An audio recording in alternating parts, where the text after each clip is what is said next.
accumulation measurements.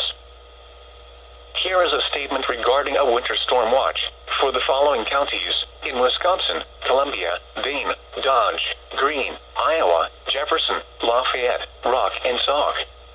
Winter storm watch remains in effect from Saturday evening through Monday afternoon. What? Heavy mixed precipitation possible.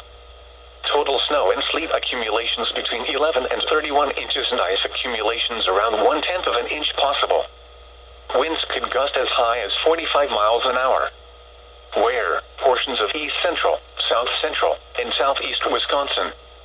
When? From Saturday evening through Monday afternoon. Impacts: visibilities may drop below 1/4 mile due to falling and blowing snow. The strong winds and weight of snow on tree limbs may down power lines and could cause sporadic power outages. Travel could be very difficult to impossible. Widespread blowing snow could significantly reduce visibility. The hazardous conditions could impact the Monday morning commute. Gusty winds could bring down tree branches. Monitor the latest forecast for updates on this situation.